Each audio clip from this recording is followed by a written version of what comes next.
गरीब हो या अमीर, हर किसी के लिए असीम संभावनाएं हैं बकरी पालन। बकरी पालन एक सफल उद्यमी बनने का आसान रास्ता है, लेकिन सही तरीके से, सही रणनीति से, एक अच्छे ट्रेनिंग और जो बकरी पालन कर रहे हैं उनके अनुभवों को अपने साथ समेट कर अगर किया जाए तो बहुत ही यह एक बेहतरीन व्यवसाय बन सकता है। इसलिए यह हम भाग लेकर आ रहे हैं आप सभी लोगों के लिए, ऐसे लोग जो बकरी पालन से जुड़ने की सोच रहे हैं या ऐसे लोग जो बकरी पालन में स्ट्रगल कर रहे हैं, थोड़ी संघर्ष की स्थिति में हैं। हम उन दोनों को लेकर आ रहे हैं यह कार्यक्रम।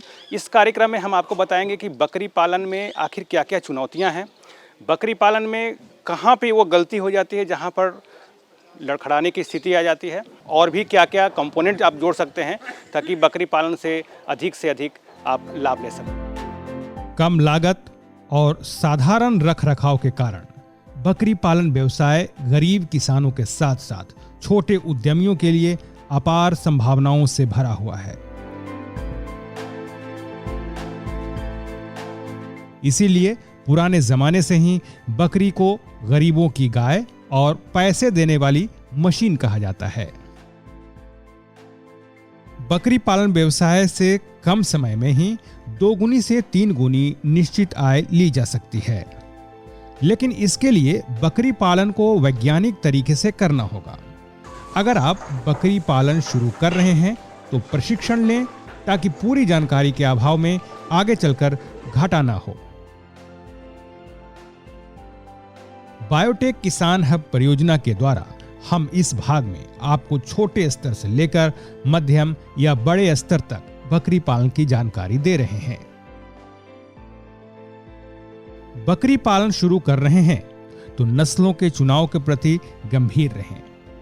वैसे बिहार में ब्लैक बंगाल नस्ल और ब्लैक बंगाल के साथ अन्य संकर नस्ल के बकरियों को पालन करना किसान भाई ज्यादा सहज समझते हैं, लेकिन उच्च नस्ल की बकरियों को पाल रहे हैं तो कुछ बातों का ध्यान रखें। जैसे स्टॉल फीडिंग के लिए बर्बरी नस्ल की बकरी पालें।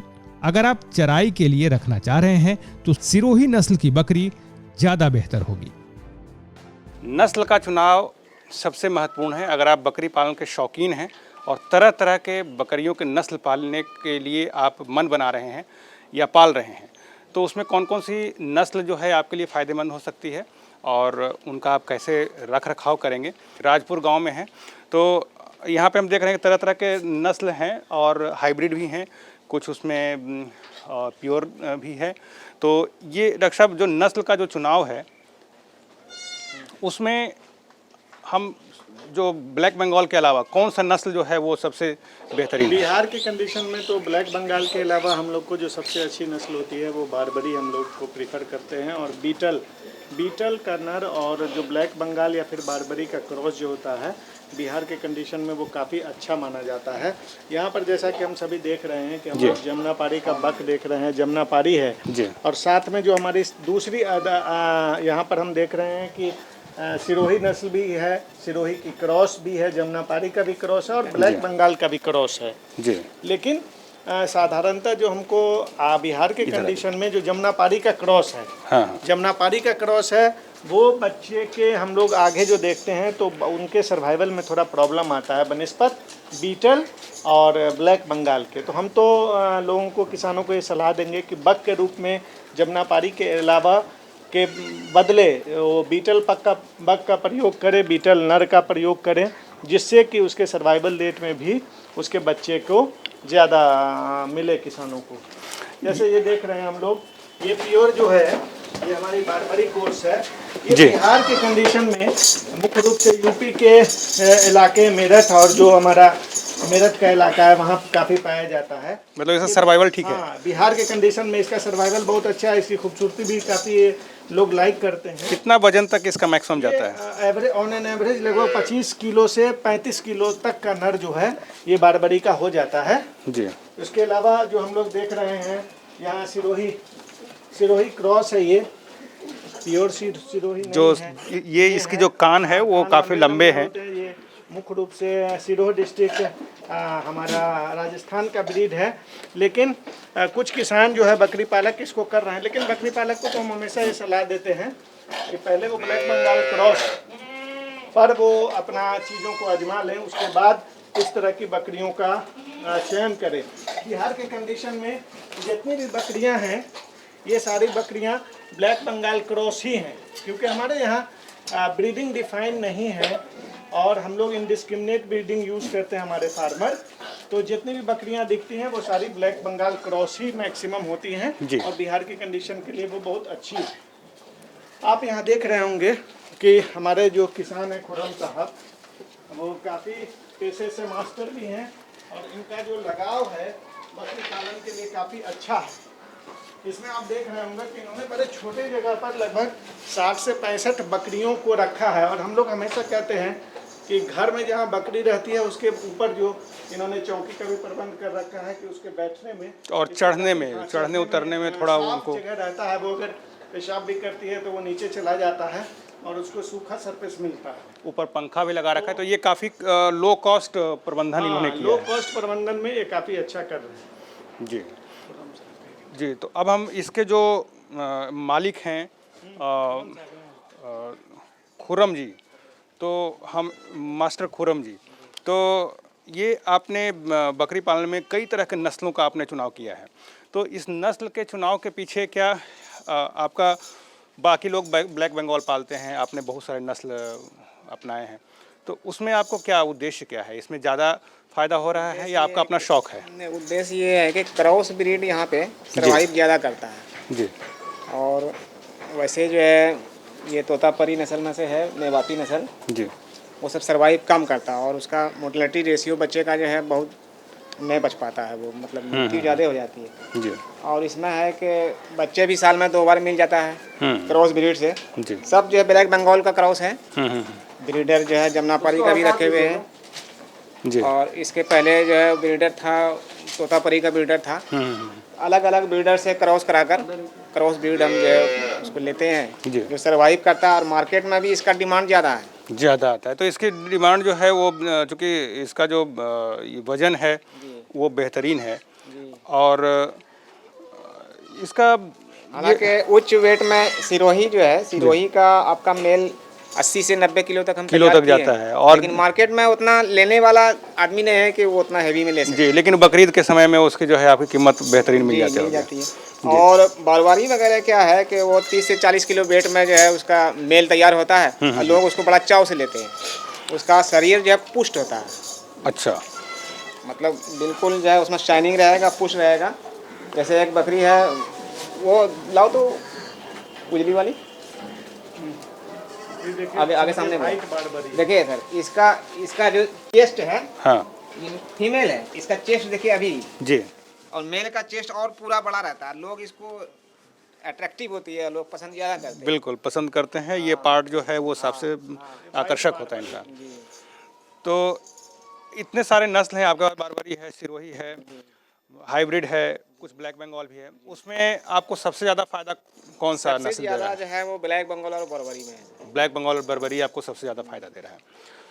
तो ये यहाँ पर आपने जो प्रबंधन किया है वो भी काफ़ी अफोर्डेबल है, बहुत ज़्यादा उसमें आपने कॉस्ट ये नहीं किया है और एक ग्रामीण इलाके में जो पाल रहे हैं उनके लिए काफ़ी 4 बेहतरीन। बकरी से स्टार्ट किए थे ये बिजनेस। जी असल है कि हम लोग किसान परिवार से बिलोंग करते हैं, जी, तो 2-4 बकरी तो घर में जो है शुरू से रहती ही है। उसी से मैं आगे लेकर बड़ा बिल्डर लाया और क्रॉस करा कर उसे जो है हमने डेवलप किया है फार्म को। जी, और भी इससे जितना बेनिफिट आता है जाएगा उसमें हम और मॉडर्नाइज को करेंगे और भी ज़्यादा डेवलप करने का प्रोग्राम है। कितनी बकरियां हैं लगभग? अभी हमारे पास सब मिलाकर 50 हैं। अगर बकरियों को सही समय पर गर्भित कराते हैं तो आपको बकरी पालन से लाभ मिलेगा ही। उत्तर भारत में बकरियों को 15 सितंबर से लेकर नवंबर तक और 15 अप्रैल से लेकर जून तक गाभिन करना चाहिए। सही समय पर बकरियों को गाभिन कराने से नवजात मेमनों की मृत्यु दर में कमी होती है। अब बात करते हैं बकरियों के रखरखाव के बारे में। पशुओं के विकास तथा उनसे अधिकतम उत्पादन के लिए स्वच्छ एवं आरामदेह आवास का होना अत्यंत जरूरी है। बकरी घर या बाड़े का निर्माण शुरू करने के लिए स्थान का चुनाव करते समय सर्वप्रथम इन बिंदुओं पर ध्यान दें। बकरी घर जल जमाव से दूर ऊंची जगह पर हो। जमीन बलुआही हो ताकि कीचड़ का डर न हो। प्रति बकरी 12 वर्ग फीट स्थान की जरूरत होती है। मेल बकरी यानी बोका या बोतू के लिए 7 फीट गुना 5 फीट और गाभिन बकरी के लिए 5 फीट गुना 5 फीट का स्थान जरूरी है। 100 बकरियों के लिए 60 फीट गुना 20 फीट का बाड़ा बनवाएं। साथ ही इससे 2 गुनी 3 गुनी जगह बकरियों को स्वेच्छा अनुसार घूम घूम कर बाहर व भीतर आने के लिए भी जगह होनी चाहिए। बाड़ा की फर्श बलुआही मिट्टी की हो तो बेहतर होती है। फूस या एस्बेस्टस की चादर की छत झोपड़ी नुमा हो और 2 फीट बाहर निकली हो। इससे धूप कम लगती है और बरसात में अंदर पानी की छींटे कम पड़ते हैं। बाड़ा का लंबा सिरा पूर्व पश्चिम की तरफ हो, जिससे खिड़कियां आमने सामने होनी चाहिए। फर्श बाहर की तरह ढालू नुमा रखें। अंदर की जमीन की सतह बाहर की जमीन से 1 फीट ऊंची रखें ताकि बाहर का पानी अंदर नहीं आ सके। बकरियों के जो आवास की जो व्यवस्था है, उस आवास की व्यवस्था लोगों के पास जो अर्बन एरिया में बकरी पालन करना चाह रहे हैं या फिर जो ग्रामीण एरिया में पालन करना चाह रहे हैं, तो जो जगह है वो उसका चुनाव वो कैसे करें, कहाँ पे करें और उस जगह के चुनाव के बाद वो किस तरह का ढांचागत उसका जो व्यवस्था करें ताकि जो बकरियों के जो पालन में उनको खर्च भी कम हो और बकरियां भी है वो बेहतरीन तरीके से उसमें विचरण कर पाए। घर बनाने के तरीके में हमको बहुत ध्यान रखना है कि घर बनाने का निर्माण हम लोग इस उद्देश्य से करते हैं कि हम बकरियों को ज़्यादा गर्मी से बचा सकें, ज़्यादा ठंड से बचा सकें एवं ऐसी घर हो जहाँ पर किसी भी तरह के परजीवी जो बकरियों को हमारे नुकसान कर सकते हैं उनका संक्रमण हमारे घर के अंदर ना हो। आप यहाँ पर देख रहे होंगे, हम लोग बकरियों के घर की बात करते हैं तो हमेशा बकरियों के घर के समय चुनने के वक्त हम लोग ऊंची सतह वाली ज़मीन, जहाँ पर जल जमाव, जहाँ जल ना हो, बकरी पालन के लिए घर के लिए वो जगह सबसे उपयुक्त हम लोग मानते हैं। और घर में हम लोग 2 तरह के आवास की प्रबंधन करते हैं। एक तो रूफ एरिया, जिसको हम छत का एरिया कहते हैं। लगभग जो हमारी ब्लैक बंगाल क्रॉस बकरियां हैं वो जो छत का जगह हो जिसके अंदर हम शाम में बकरियों को अंदर कर देते हैं, वो स्पेस कम से कम 1.5 स्क्वायर मीटर के आसपास का होना चाहिए। और एक ओपन स्पेस होता है जहां पर आप सुबह आप खोलेंगे, जहां पर आप बकरियों को खाना देते हैं, बकरियां विचरित करती हैं, वो कम से कम पर बकरियों पर लगभग 4.5 स्क्वायर मीटर ज़मीन की आवश्यकता होती है। हम लोग ये ध्यान रखना है कि जो घर हो वो हमेशा हवादार हो और वहाँ पर कोशिश हमको ये करना है कि वहाँ पर जल न जाए। आप जो करते हैं, जो हम लोग जब हम ऑर्गेनाइज्ड गोट फार्मिंग की बात करते हैं, जब हम ऑर्गेनाइज्ड गोट फार्मिंग की बात करते हैं तो जो हमारे बड़े फार्मर हैं इस बात को बिल्कुल ध्यान देंगे कि जो रीइन्फेस्टेशन ऑफ पैरासाइट है, जो पुनः संक्रमण जो परजीवी का, और ख़ास करके बकरियों के केस में, चाहे आप ब्लैक बंगाल पाल रहे हो, चाहे आप जमुनापारी पाल रहे हो, चाहे आप सिरोही पाल रहे हो, बारबरी पाल रहे हो, हम लोग को एक कॉमन चीज़ जो हम लोग देखते हैं जो है बकरियां, हम रेगुलर डिवॉर्मिंग जब हम करते हैं तो उसमें एक हिमोंकस परजीवी का रीइन्फेस्टेशन होता है। जैसे कि हम लोग, हमारे बड़े फार्मर्स ये सोचते हैं कि हमने बकरियों का एक सुंदर घर बना लिया है और उसको विचरित नहीं कराते हैं, तो जो हम जब डिवॉर्मिंग करते हैं तो उस हिमोंकस के अंडे जो होते हैं वो हमारे उसके पेट से निकल कर हमारे बकरियों के आसपास के वातावरण में आ जाते हैं और चारा के द्वारा या फिर बकरियां कुछ और खाती हैं उसके द्वारा पुनः वो उसके पेट में चले जाते हैं और फिर वो वहाँ से वयस्क हिमोंकस में बड़े हो जाते हैं। जिससे जो सबसे बड़ा बात होता है कि जो बकरियों का विकास दर है, जो औसतन इंडिया में ब्लैक बंगाल का लगभग 30 से 48 ग्राम का प्रतिदिन होता है, वो बुरी तरह बाधित होता है और इसका सीधा प्रभाव हमारे बकरी पालक के आमदनी पर पड़ती है। बकरियों के लिए आहार प्रबंधन का रखें विशेष ध्यान। ज्यादातर किसान भाई बकरियों के आहार प्रबंधन पर ध्यान नहीं देते, वह उन्हें चराकर बांध देते हैं, लेकिन ऐसा नहीं करना चाहिए। बकरियों को चराने के बाद उन्हें उचित चारा देना चाहिए जिससे उनके मांस और दूध में वृद्धि हो सके। सबसे पहले बकरी का बच्चा पैदा होने के बाद उसे खीस यानी कि पहला दूध जरूर पिलाएं। नवजात बच्चे को खीस पिलाने से कई रोगों का निदान हो जाता है। बच्चे का इम्यूनिटी सिस्टम मजबूत होता है, जिससे मृत्यु दर में कमी आती है। 3 से 5 माह के बच्चों को चारे में दाने के साथ साथ हरी पत्तियां खिलाएं। जो बच्चे स्लॉटर एज यानी 11 से 12 माह के बीच हों, उनके चारे में 40% दाना और 60% सूखा चारा होना चाहिए। दूध देने वाली बकरी को दिन में चारे के साथ 400 ग्राम अनाज देना चाहिए। ब्रीडिंग करने वाले वयस्क बकरों को प्रतिदिन सूखे चारे के साथ हरा चारा और 500 ग्राम अनाज देना चाहिए। बकरियों के पोषण के लिए प्रतिदिन दाने के साथ सूखा चारा होना चाहिए। दाने में 57% मक्का, 20% मूंगफली की खल्ली और 20% चोकर, साथ ही 2% मिनरल मिक्सचर और 1% नमक भी मिलाएं। सूखे चारे में गेहूं का भूसा, सूखी पत्ती, धान का भूसा, उड़द का भूसा, अरहर का भूसा हो तो बेहतर है। ठंड के मौसम में गन्ने का सीरा जरूर दें। इस प्रकार से चारा प्रबंधन किया जाए तो बकरी में मांस के साथ साथ दूध में भी वृद्धि होगी और बकरी पालकों की आय दोगुनी हो जाएगी। हम अब जान लेते हैं कि बकरियों को जो आहार प्रणाली है, राउंड बेल यानी कि वर्ष है, उनको किस तरीके से हमें मेंटेन करना चाहिए। डॉक्टर साहब, बकरियों की हम बात करें तो उनको जो आहार प्रणाली है मंथ वाइज, ये कोई एक आहार की जो चार्ट है उनका फीड चार्ट, वो आप कुछ देना चाहेंगे? हाँ बिल्कुल, देखिए जब हमारे बच्चे पैदा होते हैं बकरियों को तो उसकी वज़न का लगभग 1/10वां भाग जो है लोगों को हम लोग दूध के रूप में रिकमेंड करते हैं। और उसके अलावा लगभग उसके बकरियों के बच्चों के रूमेन को बढ़ने में मोटा मोटी 14 सप्ताह तक का समय लग जाता है। अगर जो भी किसान के यहाँ अगर बकरियाँ को माँ को दूध कम होता है तो साथ में गाय के दूध के साथ प्रोबायोटिक्स को इस्तेमाल वो करें लगभग 14 सप्ताह तक, तो उनके बच्चों के बढ़वार में काफ़ी सहायता मिलती है। साथ ही साथ उसके रूमेन के डेवलपमेंट में भी सहायता मिलती है और बच्चे को डिजीज़ रेसिस्टेंस में भी काफ़ी मदद मिलती है। उसके अलावा जो हमारे वयस्क बकरियां हैं उसको प्रत्येक दिन 2 तरह का आहार होता है। एक सूखा चारा के रूप में हम लोग देते हैं और ग्रीन फोडर्स के रूप में देते हैं।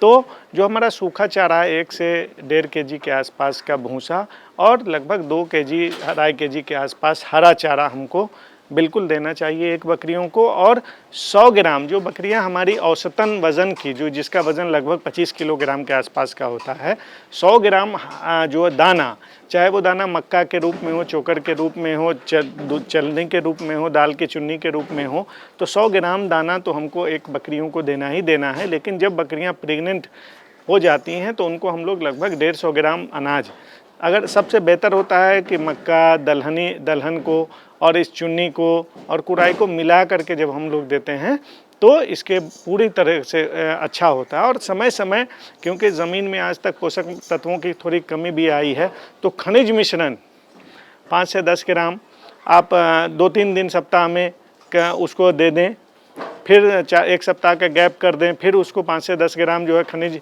मिश्रण जो है प्रत्येक मिनरल मिक्सचर जिसको हम लोग कहते हैं दे दें, तो इसके अंदर रोग से लड़ने की प्रतिरोधक क्षमता भी बढ़ती है और बढ़वार में भी काफ़ी फायदा होता है।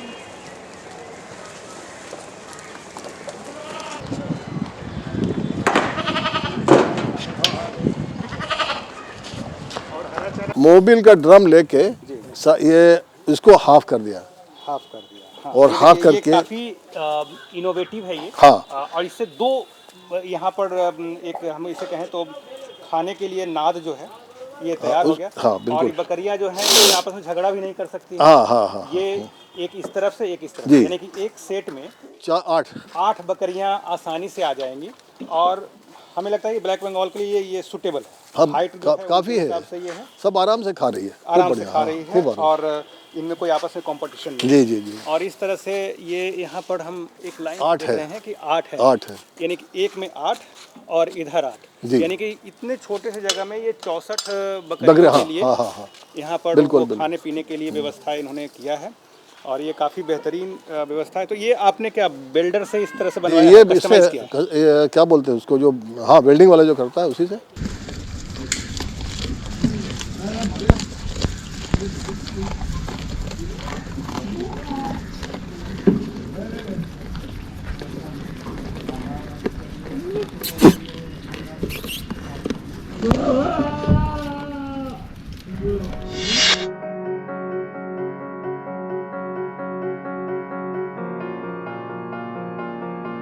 देखिए हम लोग जहाँ पर खड़े हैं, ये बच्चों के रखने का एक बहुत ही अच्छा एक तरीका है।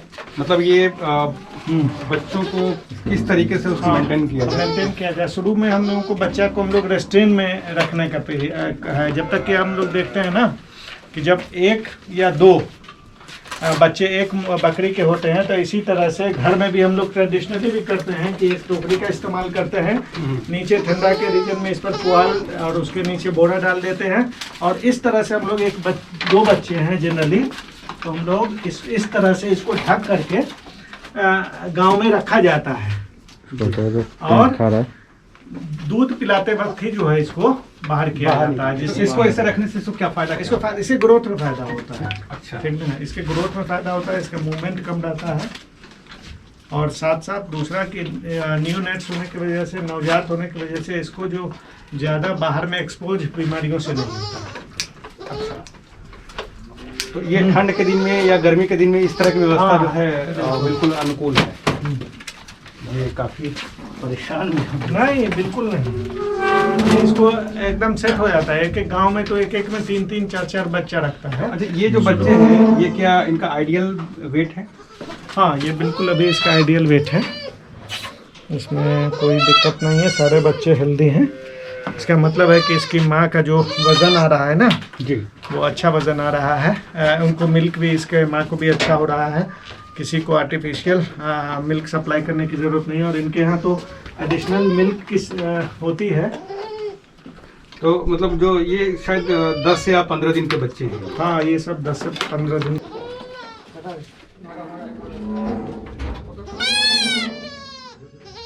तो ये बच्चों की जो आवासन व्यवस्था है, आप देख सकते हैं कि किस तरीके से इन्होंने रखा है। और गांव के कंडीशन में बच्चों की जो व्यवस्था है वो इस प्रकार की काफ़ी अफोर्डेबल भी है और इनके लिए काफ़ी अनुकूलन भी है। तो ये चचरी बिछाकर और इस तरह से टोकरी बहुत सारे रखे हुए हैं, जैसा कि डॉक्टर साहब ने बताया कि इस टोकरी से इस तरह हम इसको ढक करके और इनको हम दूध पिलाकर अलग से रख सकते हैं। तो ऐसे प्रबंधन करें तो जो बच्चों का जो ग्रोथ है वो बेहतर होगा। साथ ही जो मॉर्टेलिटी है, यानी कि जो बकरी पालन का जो सबसे नकारात्मक पहलू है, उनका जो मृत्यु दर है उसको रोका जा सकता है। अगर हम बच्चों को प्रबंधन सही से कर लिए तो ये आगे चल करके हमारे व्यवसाय के लिए काफ़ी बेहतर होगा। रोग प्रबंधन का रखें विशेष ख्याल, तभी होंगे बकरी पालन से मालामाल। रोग मुक्त रखना बकरी पालन की सबसे बड़ी चुनौती और जरूरत होती है। अन्य जानवरों की तुलना में बकरियों में रोग का खतरा कम होता है, परंतु रोग के संक्रमण फैलने का खतरा बना रहता है। बकरियां बीमार न पड़ें, इसलिए इन बातों पर ध्यान जरूर दें। सभी बकरियों को नियमित रूप से समय पर टीका लगाएं। बाड़े में नमी दूर रखने के लिए नियमित रूप से भुजा हुआ चूना सप्ताह में कम से कम एक बार अवश्य छिड़काव करें। बाड़े के सभी बकरियों को एक साथ एक ही दिन कृमिनाशक दवा पिलाएं। चमोकन और जू जैसी परजीवियों से बचाव करें। रोगों से बचाव के लिए बकरियों को नियमित रूप से रोगनाशक दवा पिलाएं। रोगग्रस्त पशु को अलग रखकर उसका उपचार पशु चिकित्सक के निर्देशानुसार ही करें। प्रतिवर्ष बाड़ों के जमीन की मिट्टी कम से कम 1 इंच तक खोद कर निकालें और नई साफ मिट्टी भरने से संक्रमण की संभावना कम हो जाती है। बकरियों को नमी युक्त चारागाहों, तालाबों, नदियों और बांधों के आसपास नहीं चरानी चाहिए और पीने के लिए स्वच्छ और ताजा कुएं या हैंडपंप का ही पानी दें। बकरियों को पौष्टिक और खनिज पूरित आहार जरूर दें। खूंटे पर बांधकर पालने की स्थिति में नियमित व्यायाम के लिए बकरियों को अवश्य घुमाएं। सभी बकरियों का एक स्वास्थ्य कार्ड रखें और नियमित रूप से इसे जरूर भरें। टीकाकरण। बकरियों में कुछ खास संक्रामक बीमारियां होती है जिनसे बकरी पालक को काफी नुकसान उठाना पड़ता है। इन रोगों से बचाव के लिए बकरियों में नियमित रूप से टीके लगवाएं। टीका कब और कैसे लगाएं, इसकी सूची इस प्रकार है।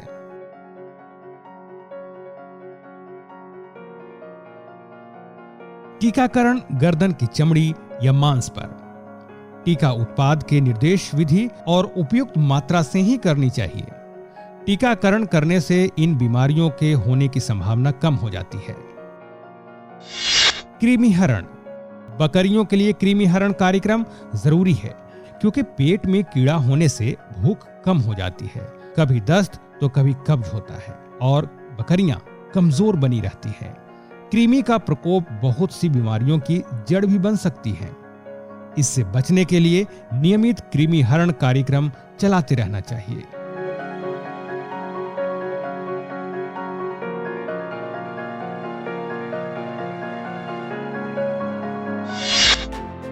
विभिन्न मौसम में बकरियों का रखरखाव। हमारे देश की जलवायु वर्ष भर एक समान नहीं रहती। जलवायु परिवर्तन के अनुसार विभिन्न मौसम में बकरियों के रखरखाव के लिए अलग अलग तरह के प्रबंधन करना चाहिए। बकरियों में अधिकतर रोग जलवायु परिवर्तन के कारण भी होती है। शीतकालीन मौसम में निमोनिया एवं जुओं का प्रकोप अधिक देखा जाता है, जबकि बरसात के मौसम में गलघोंटू की बीमारी और चिमोकन जैसे परजीवियों का होना देखा जाता है। अलग अलग मौसम में चारे की उपलब्धता बकरी की उत्पादकता को भी प्रभावित करती है। एक सफल बकरी पालक को बकरियों में होने वाले शारीरिक क्रियाओं पर मौसम के प्रभाव के असर का नजर रखना चाहिए। ठंड के मौसम में बकरियों का रखरखाव। बच्चों के बाड़े में घास फूस का प्रयोग करें। रोशनदान और आवास की खुली दीवारों से आने वाली ठंडी हवा को रोकने की उचित व्यवस्था रखनी चाहिए। ठंड के मौसम में जुओं और चिमोकन का प्रकोप अधिक होता है, जिसके लिए 2 ml बोटॉक्स या टिक-टैक दवा प्रति लीटर पानी में घोलकर लगाएं, फिर आधा घंटा में साफ पानी से धो दें। इसके साथ ही उचित रोगरोधी दवाएं जैसे मालाथियोन, साइपरमेथ्रिन 0.5% का फर्श तथा दीवारों पर छिड़काव करें। कॉक्सीडियोसिस से बचाव के लिए एम्प्रोलियम इत्यादि दवाओं का भी उचित प्रयोग करें। बच्चों को मिट्टी खाने से बचाएं। उन्हें मिट्टी खाने से रोकने के लिए 10 सेंटीमीटर मोटे बिछावन का प्रयोग करें। यह बिछावन इसे ठंड से भी बचाती है। छोटे मेमनों को धूप निकलने पर सुबह 10 बजे से दोपहर 2 बजे तक बाहर खुले में रखें।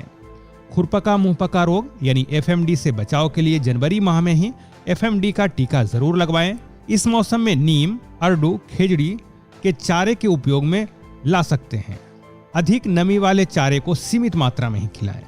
बरसीम के हरे चारे को खिलाने के पहले इसे कुछ समय के लिए धूप में फैलाकर इसकी नमी को कम कर लेना बेहतर होता है। बरसात के मौसम में बकरियों की देखभाल। बकरियों को वर्षा में भीगने बिल्कुल न दें, अतः इस मौसम में उन्हें आवास के आसपास ही चराएं ताकि तुरंत ही बाड़े में लौट सके। इन्हें जल भराव वाले जगहों पर जाने से बचें। बकरियां भीगा हुआ चारा नहीं पसंद करती, इसलिए आवश्यकता अनुसार सूखा चारा और दाना का भंडारण पहले से कर लें। खरीफ मौसम में उगाई जाने वाले चारे जैसे ज्वार, लोबिया, अरहर की बुआई पहले से करें। जुलाई माह में खुरपका मुंहपका रोग से बचाव के लिए FMD का टीका जरूर लगवाएं। अंदरूनी कृमि और बाहरी कृमि के निदान के लिए उचित दवा का प्रयोग करें। सितंबर-अक्टूबर माह में पैदा होने वाले बच्चों के आवास की तैयारी के लिए बाड़ों की मिट्टी बदलकर उसमें 100 ग्राम चूना प्रति वर्ग मीटर के हिसाब से मिलाएं। उसके बाद बिछावन के लिए सूखी मुलायम घास या पुआल का उपयोग करें। गर्मी के मौसम में बकरियों का रखरखाव। गर्मी का मौसम बकरियों के लिए सबसे अनुकूल रहती है, क्योंकि इस मौसम में आवास भी सूखे रहते हैं और उनके चरने के लिए उपलब्ध चारा भी भींगा हुआ नहीं रहता, जिसे बकरियां काफी पसंद करती हैं। यह मौसम बाड़े की मिट्टी बदलने का सर्वोत्तम समय होता है। 10 सेंटीमीटर से 15 सेंटीमीटर गहराई तक पुरानी मिट्टी हटाकर नई सूखी मिट्टी 10 किलोग्राम सूखा चूना मिलाकर प्रति घन मीटर के दर से भरें। बकरियों को पीने के लिए साफ पानी प्रचुर मात्रा में उपलब्ध कराएं, साथ ही बाड़े में छाया की व्यवस्था करें। गर्मी के मौसम में पीपल, नीम, शहतूत, बेरी, बबूल, गुलर, बरगद, कटहल जैसे वृक्षों का चारा बकरियों को खूब पसंद आती है। इसके अलावा कुछ झाड़ियां जैसे झरबेरी, खेजड़ी, केकड़ा, हिगोर इत्यादि झाड़ियां भी चराई जा सकती हैं। चारागाह को 3 से 4 बराबर भागों में बांटकर चक्रवत चराई करते हुए बकरियों को सीमित समय के लिए चराएं। फरवरी से मार्च में चारा फसलें जैसे मक्का, बाजरा तथा लोबिया की बुआई करें। बाहरी परजीवियों को निदान के लिए उचित दवाओं का प्रयोग करें। स्थिर रहने वाली पानी जैसे तालाब के पानी में अनेक प्रकार के जीवाणु संक्रमित रहते हैं, जिनसे कई प्रकार की बीमारियां हो सकती हैं। इन्हें कभी भी यह पानी न पीने दें। तालाब तथा अन्य पानी भरे गड्ढों के किनारे उपलब्ध घास को चरने न दें, अन्यथा बकरियां घास के साथ घोंघे भी खा लेंगे, जो लीवर फ्लूक नामक बीमारी उत्पन्न करती हैं। गर्मी के मौसम में बकरियां चारे के लिए सबसे ज्यादा निकलती हैं, अतः कमजोर बकरियों को विशेष पूरक आहार दें तथा सभी बकरियों को सही समय पर गाभिन कराएं।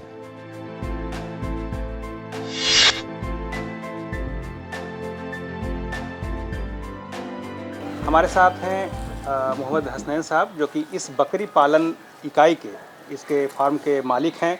हसनैन साहब, आपका स्वागत है हमारे दर्शकों की तरफ से। धन्यवाद।